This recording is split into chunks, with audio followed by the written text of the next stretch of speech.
Torero ry'Imana mwaramutse. C'est encore un grand privilège pour nous Nanone ni umugisha udasanzwe kuri njye de pouvoir vous retrouver ici en bonne santé. En Oui. tout cas, santé apparente. J'espère que Dieu vous garde et qu'il continue toujours à vous garder et vous donner la joie de vivre. kubabona muri bazima, mu bigaragara muri bazima, kandi mbifurije ubuzima bwiza ngo Imana ibibahe. Je suis venu accompagné de mon épouse Naje mperekejwe n'umufasha wanjye et de notre dernière fille Yvette. n'umukobwa wacu wa bucura Yvette. On va, puisque je dis toujours, chaque fois qu'il nous accompagne, qu'il m'accompagne en tout cas, elle fait partie de ce qui délivre le message. Igihe cyose amperekeje aba namfasha ku butumwa Imana iba yantekerereye.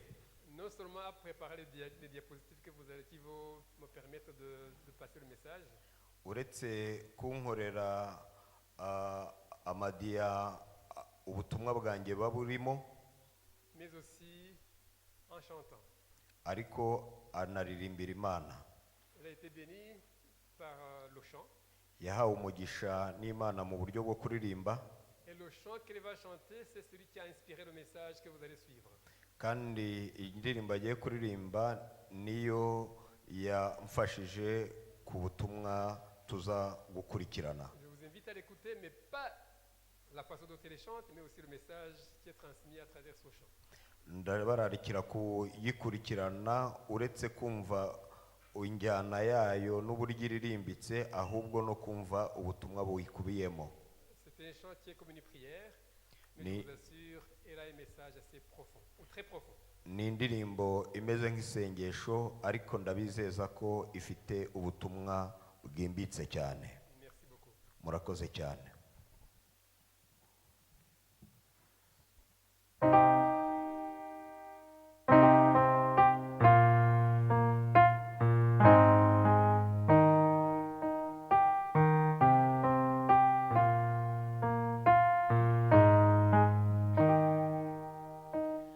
Rien ne pourra changer ton amour pour moi. Tu m'as toujours aimé sans relâcher ton amour.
j'ai une question à toute l'Assemblée.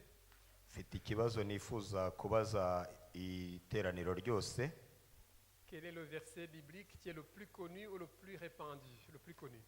Ni uwuhe murongo muri Bibiliya uzwi na bose? Jean 3,16. Effectivement, je pense que c'est quand même le plus répandu. Yohana 3:16. Nanjye nabitekerezaga ntyo. J'aimerais cette fois-ci poser la question, le chapitre de la Bible qui est le plus connu.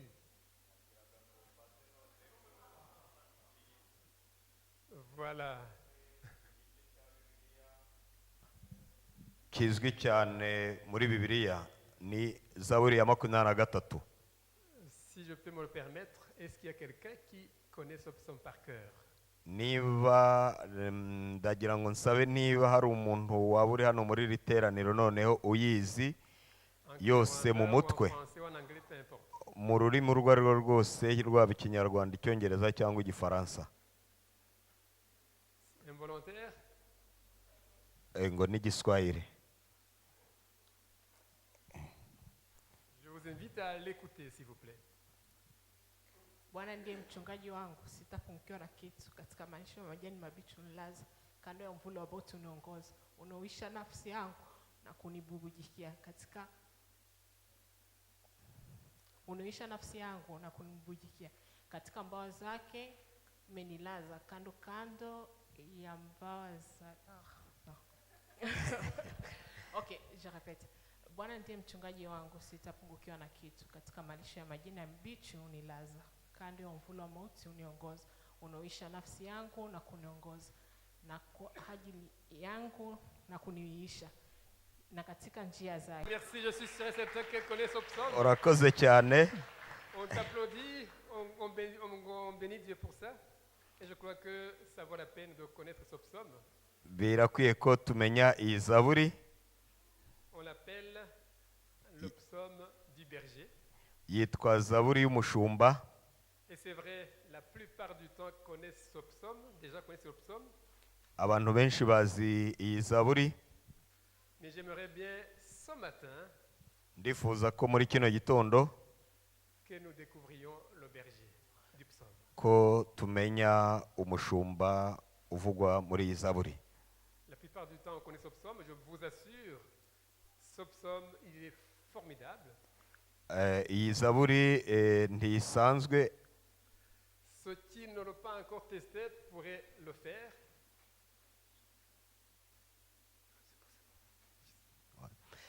Abashaka Bon, je crois que on ne va pas le lire. ntabwo tukiyisomye Mais j'imagine que tout le monde le connaît. kubera ko nabonye ko benshi muri mwe muyizi. Si vous ne le connaissez pas, je vous invite franchement à passer du temps après cette méditation à aller en profondeur, à le lire, le relire. Et le titre du message, ta vie ne sera plus la même si tu la vis avec le psaume 23. Niba utaruyifite utayizi mu mutwe, ndagusaba ko nyuma y'aya magambo cyangwa se nyuma y'uyu mwanya uzafata umwanya wo kuyisoma, ukongera ukayisoma. Ndagira ngo nguhamirize ko ubuzima bwawe butazaguma uko bwari busanzwe nyuma y'uko umaze kuyifata ukayigira iyawe. Je le répète, Ndabisubiramo. ta vie ne sera plus la même si tu la vis selon le psaume 23. Ubuzima bwawe ntabwo buzaguma uko bwari busanzwe ubasha kubaho imibereho ibaho nk'uko iyi Zaburi ya 23 ibidusaba. Parce que dans ce psaume, tout est là. Kubera ko muri iyi Zaburi byose birimo. Ce matin, je lisais l'histoire de la vie d'Abraham Maslow. Ce matin, je lisais l'histoire du personnage Abraham Maslow. Muri kino gitondo nasomaga igitekerezo cy'umugabo Abraham Maslow. C'est un psychologue américain. Ni umuntu wize by'imitekerezo yo mu mutwe w'umunyamerika. Il est né en 1907. yavutse mu gihe cya 907 et il est décédé en 1970. yapfuye mu cya 970. Il a développé une théorie, hari amagambo menshi yavuze motivation personnelle, je dirais, igitera umuntu ikintu gitera umuntu gukora, et il l'a présenté sous forme de pyramide, et cette théorie est sortie vraiment complète en 1970, juste avant sa mort. noneho abikora mu buryo bw'inyubako y'agasongero, ariko amaze kuvuga ayo magambo byasohotse mbere y'uko apfa mu cya 970. La pyramide est affichée devant vous. iyi nyubako yakoze cyangwa iki gishushanyo gikoze nk'agasongero yakoze kiri imbere yanyu, Et je crois que quand on l'examine de près, on voit que c'est quand même une certaine réalité. kandi murabona yuko iyo ubisesenguye kimwe ku kindi ubona ko ari bwo buzima bwa minsi yose. La base de la pyramide, ce sont des besoins physiologiques.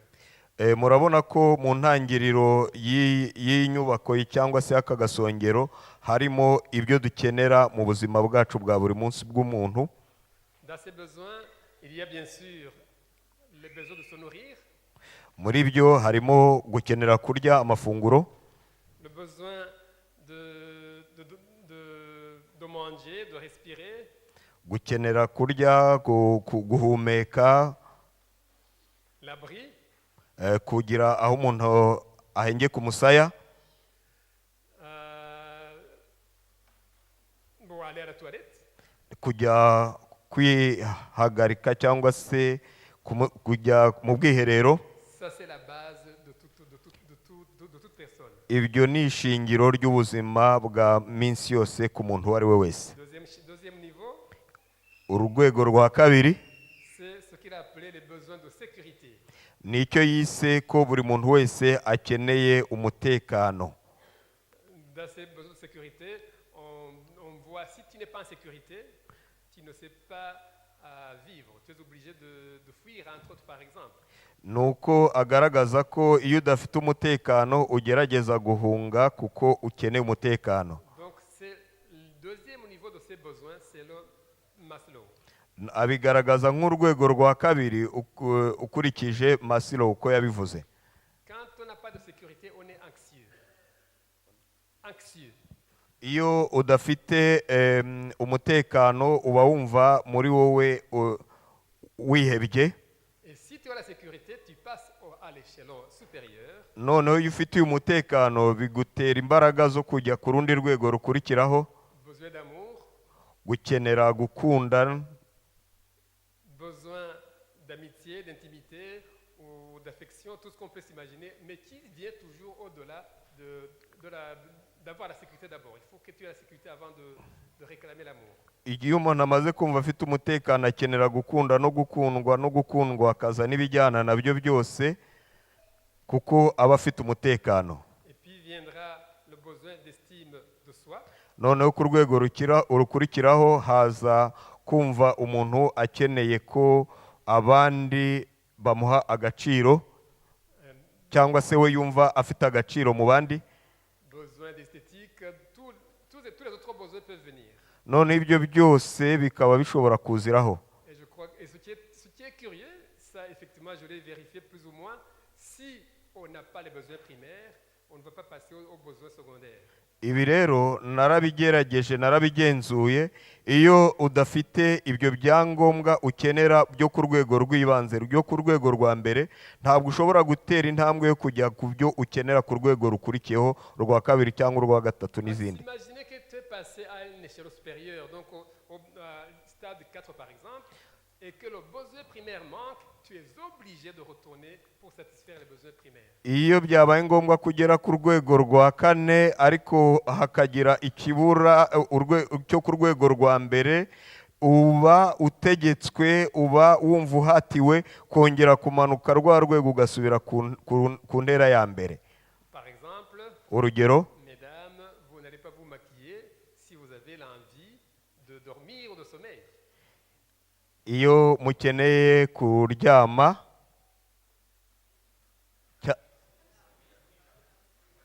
maquiller. abadamu ntabwo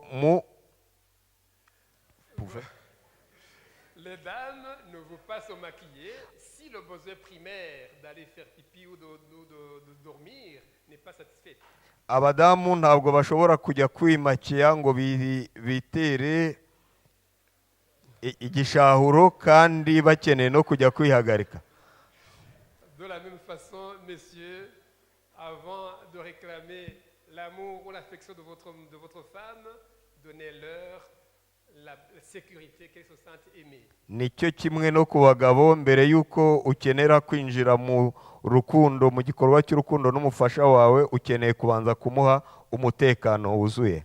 Vous pourrez me poser la question, comment est-ce que je suis en train de développer cette théorie d'un psychologue à l'église? Muribaza muti ni gute noneho ari kudusobanurira aya mahame y'uyu psychologue mu rusengero? Je vous assure, c'est une importance capitale parce que le psaume 23, tout est là-dedans. Ndababwira ukuri yuko ari ngombwa cyane kubera ko muri Zaburi ya 23 byose birimo. J'aimerais bien qu'en quittant ce lieu, vous soyez tous des brebis. Ndababwiza ukuri yuko nimufata umwanya wo kuyisoma bizahinduka rwose. Et si vous êtes de bons brebis, sachez que vous avez un bon berger, la vie change. Nimuzahinduka intama nziza, muzagira icyizere cy'uko mufite umwungeri mwiza kandi ubuzima buzahinduka. Le psaume commence par l'Éternel est mon berger, je ne manquerai de rien. Iyi Zaburi itangira ivuga ko Uwiteka ari we mwungeri wanjye, sinzakena, ntacyo nzabura. Je ne manquerai de rien, c'est tout. Ntacyo nzabura birahagije. Tous ces besoins de la pyramide de Maslow se trouvent dedans. Ni ukuvuga ngo izi nzego zitandukanye Maslow yavuze byose birimo. L'Éternel est mon berger, je serai en sécurité, je ne serai pas anxieux, je serai belle, je serai beau. Tout ce qu'on peut s'imaginer, tout se trouve dans ce psaume. Uwiteka niwe mwungeri wanjye, nzagira ibyangombwa byankenerwa bya buri munsi, nzaba ndi mu mutekano, nzifuza kugira urukundo, byose birimo. Si vous expérimentez ce psaume, votre vie va changer, je vous l'assure. Nimugerageza kubaho imibereho y'Izaburi, ndizera ndashidikanya ko ubuzima bwawe buzahinduka. Je ne vous demande pas de mémoriser. Ntabwo mbasaba kuyifata mu mutwe, ahubwo ndasaba ko mubaho imibereho iyi Zaburi iturarikira kubaho. Ce n'est pas moi qui ai écrit ce psaume, Ntabwo ari nge nanditse iyi Zaburi, mais celui qui l'a écrit a été influencé par celui qui lui a donné l'inspiration, et c'est par la vie. David. uwayanditse ni umuntu yahatiwe kuyandika n'uwamuhaye umwuka wo guhumeka akaba amuha ubuzima. Et si vous l'expérimentez, vous allez voir comment votre vie va changer. Nimugerageza kubaho imibereho nk'imibereho irimo, muzabona uburyo ki ubuzima bwanyu buzahinduka. Je vous le dis parce que moi je l'ai expérimenté personnellement. Ngenda bibabwira nongere mbisubiremo kuko ngewe ubwanjye nagerageje, nabayeho imibereho yayo ku giti cyanjye. Quand j'étais à l'université, Ubwo nari ndi muri kaminuza, à Butare au Rwanda, mu kaminuza nkuru y'u Rwanda, chaque fois que j'allais passer l'examen, igihe cyose najyaga gukora ikizami, je récitais ce psaume. nawongeraga nkavuga iyi Zaburi. Je vous invite, vous qui êtes encore à l'école, Ndasaba abakiri hano batoya bakiri ku ishuri, que ce soit primaire, secondaire ou universitaire, yaba amashuri abanza, yisumbuye ndetse n'amakuru, de faire comme moi. mu kubikora nkanjye. En tout cas, j'ai réussi. Ndabahamiriza yuko natsinze. Et donc, ça marche. Kuko natsinze bishatse kuvuga ngo ibyo mvuga ndabizi, mbihagazeho neza. Essayez de le tester. Namwe nimugerageze Imana mubeho imibereho yayo. Ça ne marche pas qu'à moi, ça marche aussi pour les autres. Ntabwo bibaho gusa kuri nge gusa, ahubwo bibaho ku bandi bose bashaka kubaho imibereho y'iyi Zaburi. Je connais quelqu'un Nzi umuntu qui était à l'école secondaire. wari uri mu mashuri yisumbuye, Il avait un problème d'audition. Un problème d'audition. yari afite ikibazo cyo kumva. Et il comme il ne pouvait pas écouter ce que les professeurs disaient, kubera ko atumvaga ibyo abarimu bavuga, il a pris parmi ses camarades quelqu'un qui prenait bien note. yabarebye umuntu wo muri bagenzi be wafataga ibyavuzwe byose neza byo mu ishuri, Et tous les soirs, il s'asseyait à côté de la personne maze mu migoroba yose akicara iruhande rwe, et il refusait les notes avec. noneho yarangiza agasubiramo ibyo byanditswe hamwe n'uwo mugenzi we. Écoutez bien ça, la prière. Sa prière de la personne. La prière de la personne, il disait, l'Éternel est mon berger, j'entendrai. Noneho isengesho rye yarasengaga aravugaga ngo Uwiteka ni umwungere wanjye nzumva. Ça a pris des années, Byafashe imyaka myinshi, mais à un certain moment, il a reçu une restauration tympanique et il a retrouvé l'audition. maze mu gihe gikwiriye, igihe runaka yaje kubona ubutabazi, maze yongera abona ubufasha butuma yumva. Prenez l'Éternel est mon berger et mettez tout ce que vous voulez. Ujye ufata iri somo rivuga ngo Uwiteka niwe mwungeri wanjye, maze ushyireho ibyo ushaka byose, ibyo wifuza byose. Mettez en défi l'Éternel Gerageza Uwiteka, et vous verrez bien. maze muzirebera. Seulement, ne vous précipitez pas. Ariko kandi ntimwihute cyane. La personne en question dont je vous parle, ça a pris effectivement du temps, mais il y a eu des résultats.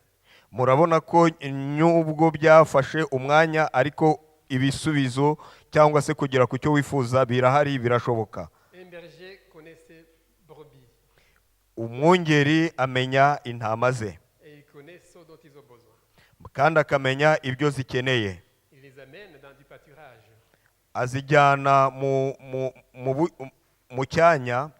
Azijyana mu cyanya cy'ubwatsi. Et le pâturage, vous voyez les images qui sont projetées là, ça peut être très verte ou ça peut être un pâturage qui est moins verte, comme c'est sèche. Nk'uko mubibona ku bishushanyo biri hariya, bishobora kuba urwuri ari urwuri rutoshye rw'icyatsi kibisi cyangwa se urwuri rwumye. Et le berger connaît où se trouve de bons pâturages. Ariko umwungeri amenya ahari urwuri rwiza. Il va faire des fois des kilomètres Rimwe na rimwe bimusaba gukora ibirometero byinshi pour conduire ses brebis au bon endroit, kugira ngo ajyane intama ze ahantu heza, dans divers pâturages. ahantu icyanya cyiza, Et le pâturage dont les brebis ont besoin.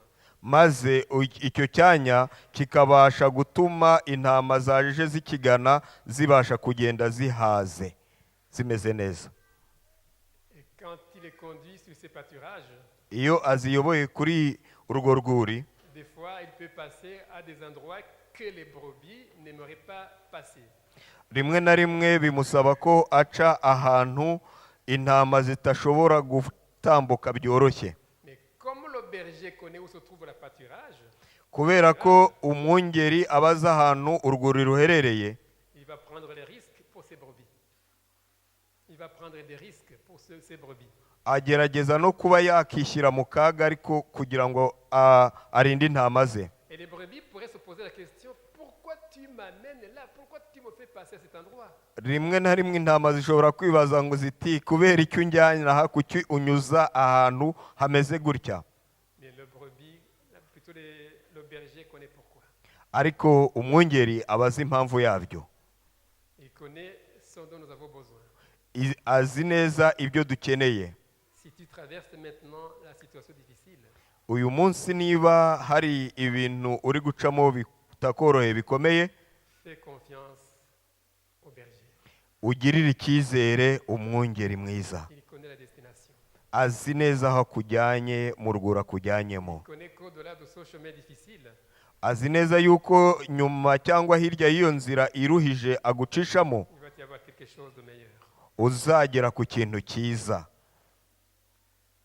Le berger a toujours un bâton. Umwungeri afata inkoni, Le bâton, il a la houlette, afite inkoni y'ubushumba, mais c'est toujours pour notre bien. ariko nubwo aba afite iyo nkoni ni mu nyungu z'intama, Pour nous protéger kugira ngo abashe kuturinda twebwe intama, et pour nous conduire à la bonne destination. kandi kugira ngo atugeze ahantu heza yifuza kutujyana. Le berger connaît le nombre des brebis. Umwungeri amenya umubare w'intama ze. Et vous connaissez cette histoire où même s'il en perd un, ou une plutôt, il va laisser les autres pour aller chercher ce qui est perdu. Muzi neza iby'igitekerezo kivuga ngo niyo yatakaje imwe asiga 99 akajya gushaka iyo imwe yazimiye. Je crois que humainement, quand tu perds un, tu ne vas pas prendre le risque de laisser les 99 pour aller chercher le seul qui est parti. Mu buryo bwa kimuntu iyo utakaje imwe ntabwo ushobora gufata icyemezo cyo gusiga 99 ngo ujye gushaka iyo yarorongotanye. Mais le berger connaît la valeur de sa brebis, il va prendre le temps pour aller chercher, même si c'est une seule qui est partie. Ariko umwungeri mwiza azi agaciro k'intama ye, ni nayo mpamvu afata umwanya agafata igihe cyo kujya gushaka n'iyo ngiyi imwe yazimiye. Et ce berger nous conduit dans de bons pâturages, mais aussi près des eaux paisibles. Uyu mwungeri rero atujyana mu rwuri rwiza kandi urwuri rutekanye rurimo amahoro. Il connaît que la nourriture n'est pas suffisante, qu'on a besoin aussi de l'eau. Azi neza yuko ubwatsi budahagije ahubwo dukeneye n'amazi. Quand on est dans des zones arides, Iyo turi ahantu hameze nk'ubutayu, de l'eau amazi devient quelque chose de très très très précieux. amazi aba afite agaciro gatangaje. Quand on est en Belgique, on ne s'en rend pas compte Iyo turi mu Bubiligi ntabwo tubitekerezaho parce qu'il pleut tout le temps. kubera ko imvura iragwa igihe cyose. Mais quand vous arrivez dans des zones qui sont arides, on dit, en tout cas une fois j'étais parti en congé en Égypte sur une île et je me suis dit je préfère vivre de loin en Belgique. Igihe kimwe ngewe nigeze njya muri Egypte mu Misiri, ariko ndebye imibereho yaho ndavuga nti icyiza nuko najya kuba kure. On reconnaît la valeur d'une chose quand on ne l'a plus. Akenshi tumenya agaciro k'ikintu iyo tutakigifite. Donc de l'eau c'est précieux et Dieu connaît qu'on a besoin de l'eau. Amazi ni ay'agaciro gatangaje kandi Imana izi neza yuko dukeneye amazi. Quand on est conduit par Dieu, il nous conduit dans un endroit du repos. Iyo tuyobowe n'Imana itujyana ahantu ho kuruhukira, Parce il sait qu'on a besoin de repos. kandi hari amazi kuko izi neza yuko dukeneye amazi. Notre Dieu, c'est un Dieu qui restaure. Imana yacu ni Imana itanga kubaho, ni Imana itanga ubuzima. Il restaure mon âme.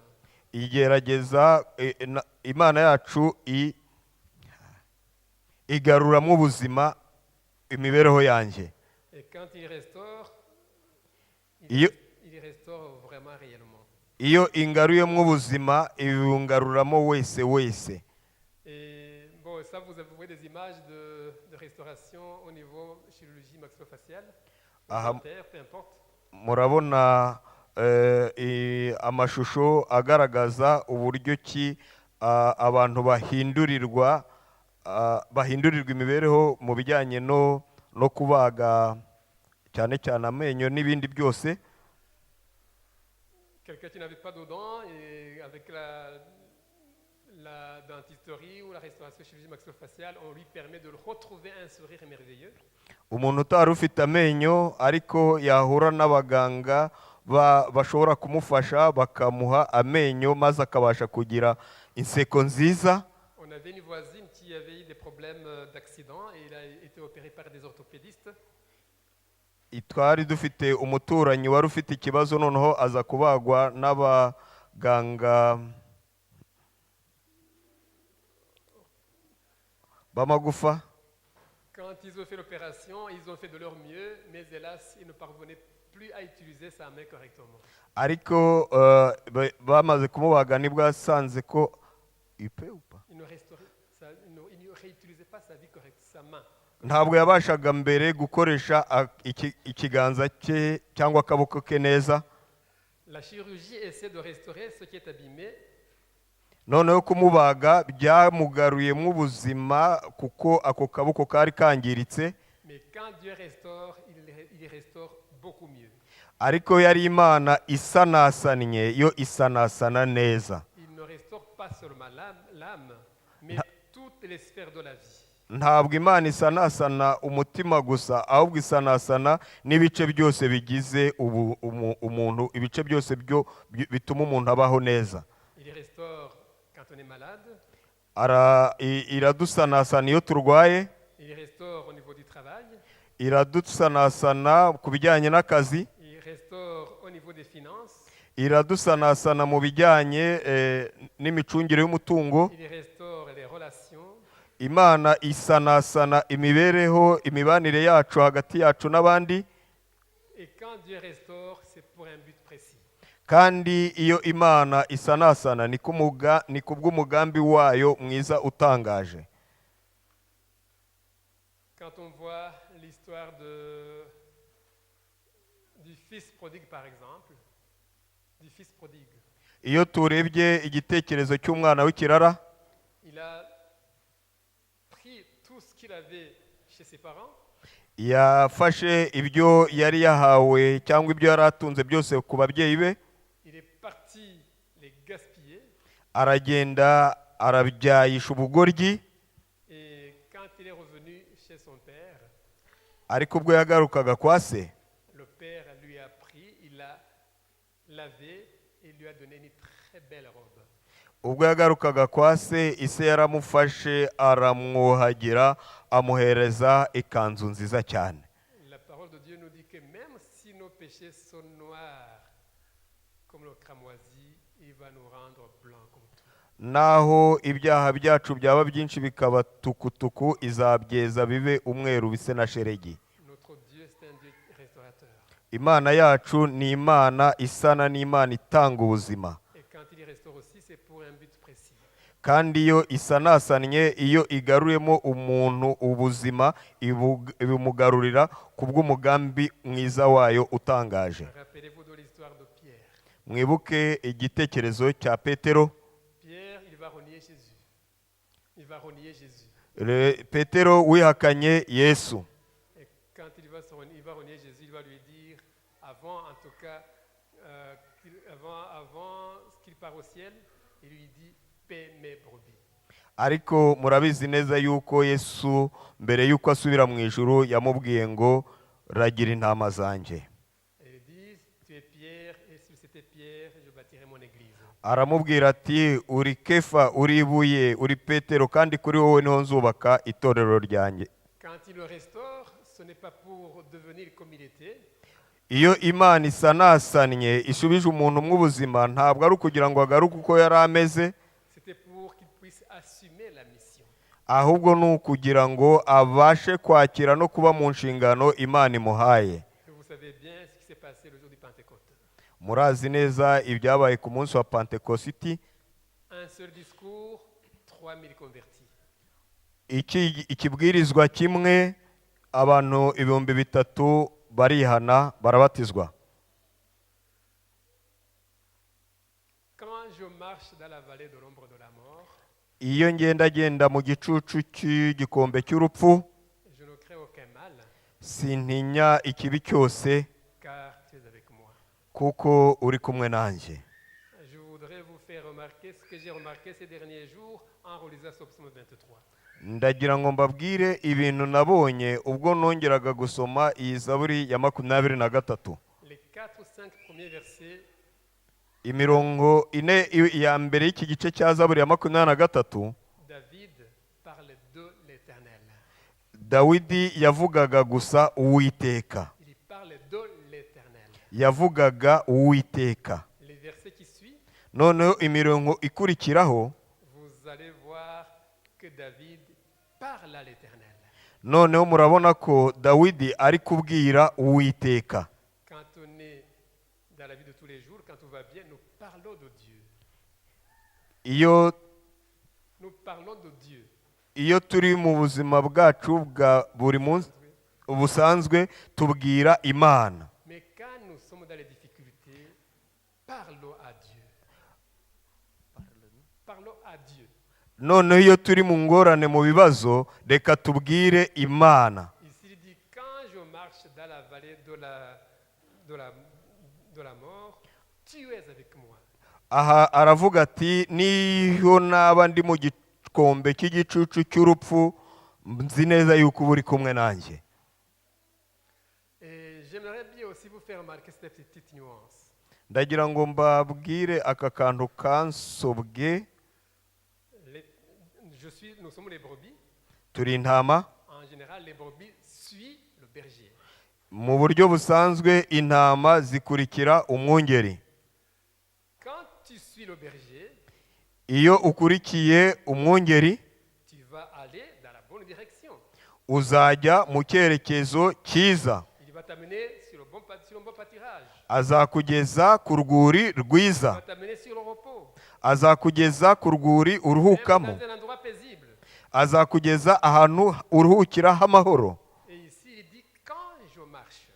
Aha naravuga ngo iyo ngenda. Autrement dit, tu n'es pas obligé d'aller là. Mu yandi magambo ntabwo uhatiwe kujyayo aho. C'est comme si je décidais de le faire moi-même. Ni nkaho ngewe nafashe icyemezo cyo kugira ngo ngende. Autrement dit, je désobéis en quelque sorte. Je ne suis plus le maître. Mu yandi magambo ni nko kuvuga ngo nasuzuguye ntabwo nkiri umwigisha cyangwa se umuyobozi. Même si je l'ai fait, il est avec moi.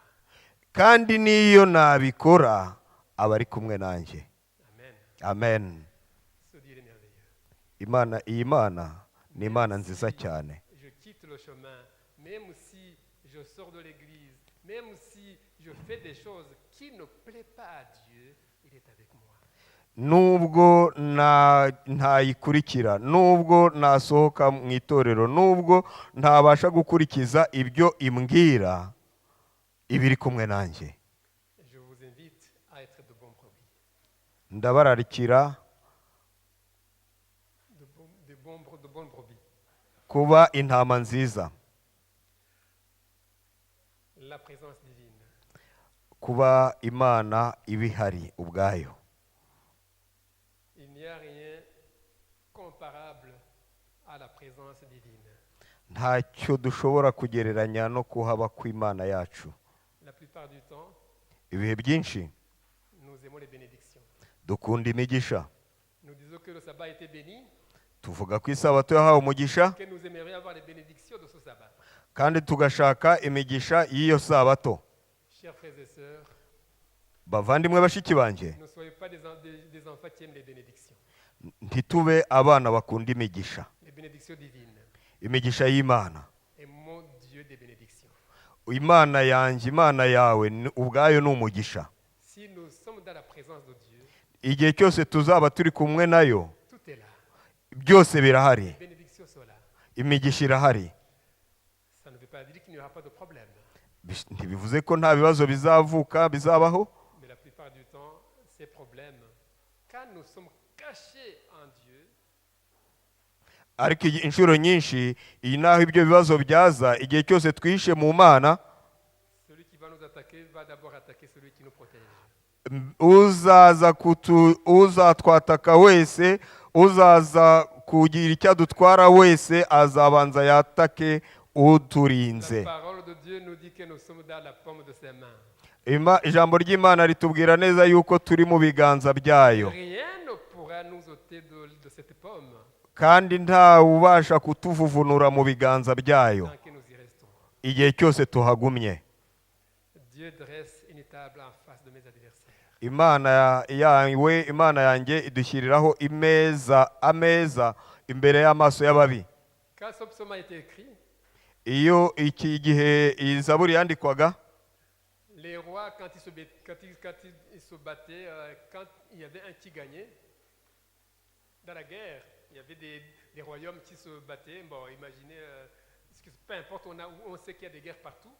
Quand il y a ces guerres, mu ntambara iyo abantu barwana harimo abatsinda, ariko hirya no hino murabizi ko hari intambara. le royaume qui avait gagné prenait le roi et ses proches et il venait, il les mettait quelque part là, noneho umwami watsinze ubwami bwatsinze bwafataga ubwami cyangwa umwami w'ahandi n'abari hafi ye akabazana, et ceux qui avaient gagné, ils avaient une table qui était dressée où ils pouvaient manger.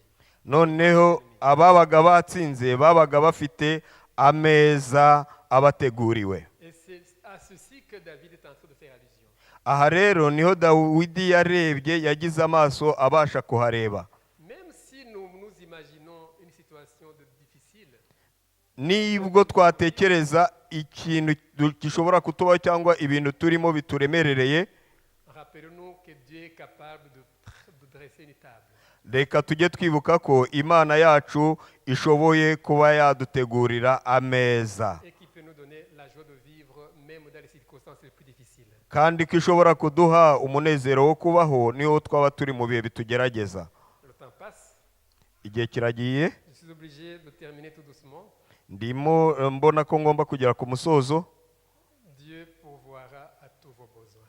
Imana izabaha ibyo mukeneye byose. C'est l'origine de l'inspiration de cette méditation. Niyo nkomoko y'icyantego kuganira namwe aya magambo. Dieu pourvoira à tous vos besoins. Imana izabahaza ibyo mukeneye byose. Rappelez-vous de la pyramide de Maslow avec laquelle on a commencé. Mwibuke kuri ya piramide ya Maslow twahereyeho. Dieu connaît tes besoins, ma chère, Dieu connaît tes besoins, mon frère. Muvandimwe mushiki wanjye, Imana izi ibyo ukeneye byose, Tes besoins ne sont pas les miens, kandi ibyo ukeneye si byo byanjye. mais Dieu connaît les besoins de chaque personne ici présente. Ariko icyiza ni uko Imana yita ku byo ku byo buri muntu wese muri twebwe akeneye. C'est dans sa parole, Byanditswe mu ijambo rye il pourvoira à tous nos besoins. yuko azahaza ibyifuzo byacu byose, Ses provisions sont illimitées kandi uko kubihaza ntabwo gushira, et ils sont individuels. ariko kandi ni iby'umuntu ku giti cye. Et quand Dieu donne, Iyo Imana itanze, il donne en abondance. itanga ibisendereye. Le verset dit, Bivuze ngo, tu oins d'huile ma tête et ma coupe déborde. uyu murongo uravuga ngo unsize amavuta mu mutwe, igikombe cyanjye kirasesekara. Quand ça déborde, Iyo habayeho gusesekara, ce n'est pas pour que je reste, je les garde avec moi seul. si ukugira ngo ngewe mbigumane ngewe ubwanjye gusa, C'est pour que ça aille au-delà. ahubwo ni ukugira ngo bijye hirya y'ahandenze. La pêche est miraculeuse quand il a eu lieu. La pêche est miraculeuse quand il a eu lieu. Ukuroba kwabayeho mu buryo bw'ibitangaza. Les pêcheurs, ils ont eu assez et ils ont donné aussi aux gens qui étaient autour d'eux. Abarobyi babonye amafi menshi yari ahagije, maze babasha guhereza abandi barobyi bari Donc babazengurutse. quand Dieu nous bénit aussi, Iyi Imana iguhaye umugisha rero, ce n'est pas que pour nous. ntabwo ari kuri wowe gusa, C'est pour qu'on puisse aussi bénir les personnes qui nous entourent. ahubwo ni ukugira ngo tuwusangire n'abandi, Et ceci à tous les niveaux. kandi ibyo bikaba mu nzego z'ubuzima bwose. C'est ainsi que je vous partage ce message puisqu'il était utile pour moi. Ni muri urwo rwego nsangiye namwe aya magambo, kuko yabaye amagambo y'umumaro cyane kuri Je vous njye. assure, c'est un message qui m'est utile Nda- et j'essaie de le vivre tous les jours. Ndagira ngo mbabwire ko ubu butumwa, aya magambo ari amagambo y'ingirakamaro cyane kuri njye, kandi ngerageza kuyabamo mu buzima bwanjye bwa buri munsi. Ce serait dommage que vous quittiez ici sans pouvoir bénéficier de cette bénédiction que je suis en train de vous donner. Byaba bibabaje kuba ushobora gusohoka aha ngaha utakiriye kuri iyi migisha ndimo mvuga. Philippiens 4, verset 19. Abafilipi igice cya 4 umurongo wa 19. Et mon Dieu pourvoira à tous vos besoins, c'est conformément à sa richesse avec gloire en Jésus-Christ. Imana yanjye izabahaza ibyo bikeneye byose muri Yesu Kristo. Le psaume 23 se termine par un verset qui est merveilleux. Zaburi ya 23 irangizanya n'umurongo mwiza cyane. Assurément, Uta- la bonté, la miséricorde, l'amour sans faille m'accompagneront tous les jours de ma vie et j'habiterai pour toujours tout au long de mes jours dans la maison et en présence du Seigneur. ni ukuri kugirirwa neza n'imbabazi bizanyomaho iminsi yose nkiriho, nanjye nzaba mu nzu y'Uwiteka iteka ryose. Version Amen. 8 secondes dit, oui, le bonheur et la grâce m'accompagneront tous les jours de ma vie et j'habiterai dans la maison de l'Éternel. Yego, kugirirwa neza n'imbabazi bizanyomaho iminsi yose, nanjye nzaba mu nzu y'Uwiteka iteka ryose. Chers amis, Bavandimwe, inshuti nkunda, j'aimerais bien que vous vous posiez une question. ndagira ngo mwibaze ikibazo. Est-ce que vraiment le bonheur et la grâce vous accompagnent? Mbese koko ineza n'imbabazi by'Imana biramperekeza? Et je crois qu'il y a une certaine condition. Ndizera ndashidikanya ko iki ari ikigombero, Une condition, ari icyo nsabwa. cette condition, ici il dit, le bonheur et la grâce m'accompagneront. Aha biravuze ngo kugira neza, kugirirwa neza n'imbabazi bizankurikira, bizanyomaho. Que c'est derrière moi. Biravuze ngo biri inyuma yanjye. Je ne dois pas aller me retourner pour les chercher. Ntabwo nsubira inyuma ngo njye kubishaka, Mais ils sont derrière moi, ils vont me suivre. ahubwo biri inyuma yanjye, bizakomeza binkurikire. Et pourquoi ça me suit? Kubera iki binkurikiye? Il faut que vous posiez la question. Birakwiye ko twibaza icyo kibazo. La condition est là. Ikigombero icyo bidusaba kirahari. Nous devons suivre le bon berger. Ni uko tugomba gukurikira umwungeri mwiza. Si nous suivons le bon berger, Nidukurikira umwungeri mwiza, le verset 6 du psaume 23 umurongo wa 6 w'iyi Zaburi ya 23 sera le nôtre. uzaba imibereho yacu. En fait, je vous conseille, quand vous lisez le psaume 23, à le mettre en parallèle avec le psaume, avec l'évangile de Jean chapitre 10. Ndabasaba ko igihe cyose muzajya musoma iyi Zaburi ya 23 muzajya muyigereranya n'ubutumwa bwiza bwa Yesu bwanditswe muri Yohana igice cya 10. 10, j'aime bien. 10 umurongo wa 10 ndayikunda cyane, Jésus va dire, aho Yesu yavuze ati, le voleur vient pour tuer et pour égorger. Moi, je suis venu pour vous donner une vie abondante. umwanzi ntazanywa n'ikindi uretse kwica no kurimbura, ariko ngewe nazanywe no kubaho ubugingo, ndetse ubugingo busendereye. S'il y a une maladie, c'est le voleur qui vient pour vous voler. Niba habayeho uburwayi, umenye ko ari umwanzi uje kukwiba. S'il y a des problèmes relationnels au niveau du couple, c'est le diable qui est en train de voler. Niba habayeho imibanire mibi, ibibazo by'imibanire mibi hagati y'abashakanye, ni umwanzi uje kwiba. Si les enfants se détournent du foyer, c'est le diable qui est en train de voler. Niba abana babaye ikibazo mu muryango, umenye ko ari Satani uje kwiba. S'il y a un problème des finances, c'est le diable qui est en train de voler.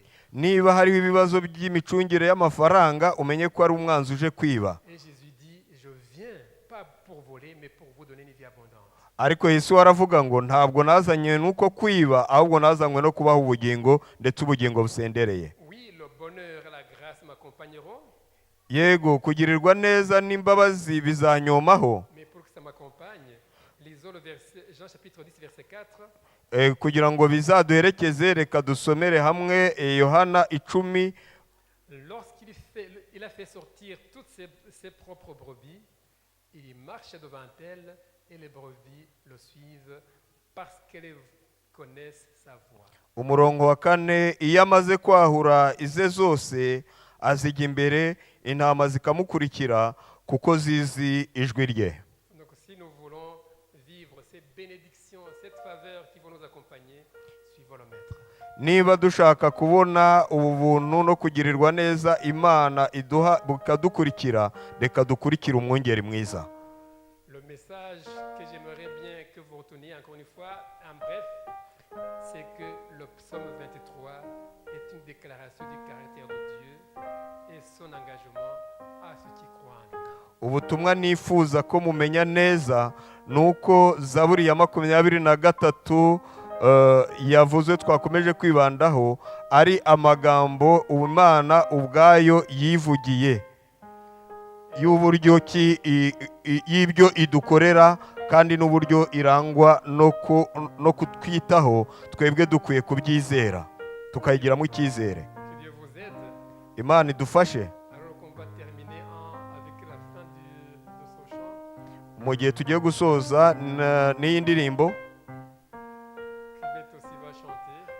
Yvette agiye kuririmbira Imana, Gardons à l'esprit ce psaume 23. reka dugumane mu ntekerezo zacu iyi Zaburi ya 23, Ne la mémorisons pas, mais vivons ce psaume. atari ukuyisoma gusa ahubwo ari ukuyibaho imibereho y'iyi Zaburi idusaba kubaho. Ta vie va être transformée. Ubuzima bwawe, ubuzima bwanjye buzahinduka. Dieu vous bénisse. Imana ibahe umugisha. Amen.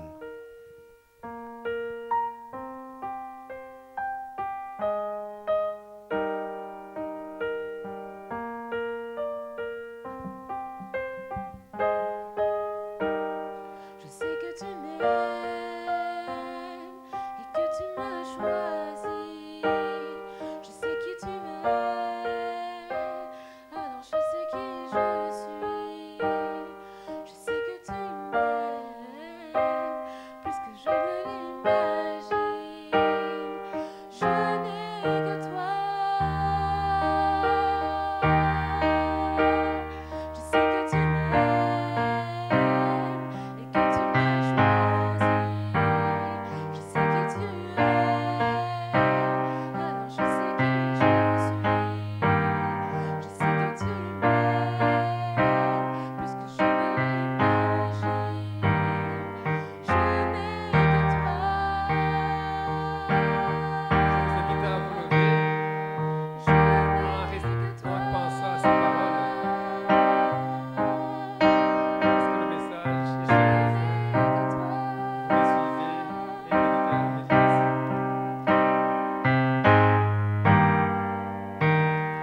Je n'ai que toi, je n'ai que toi, je n'ai que toi, je n'ai que toi, je n'ai que toi, je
C'est une grâce, même si des fois nous ne nous rendons pas compte et que des fois nous pouvons nous égarer, mais ta parole nous dit que même si nous sommes partis, tu viens toujours à notre rencontre.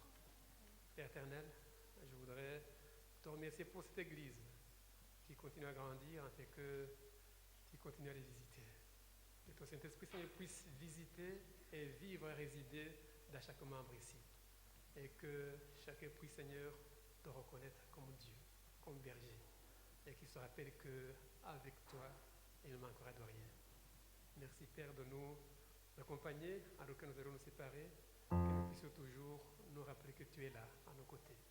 Dans le nom précieux de Jésus, je t'ai prié. Et en guise de bénédiction, je vous récite Psaume 23, verset 6. Oui, le bonheur et la grâce m'accompagneront tous les jours de ma vie et j'habiterai dans la maison de l'Éternel. Que cette faveur vous accompagne durant la semaine et que vous soyez source de bénédiction de toutes les personnes que vous rencontrez.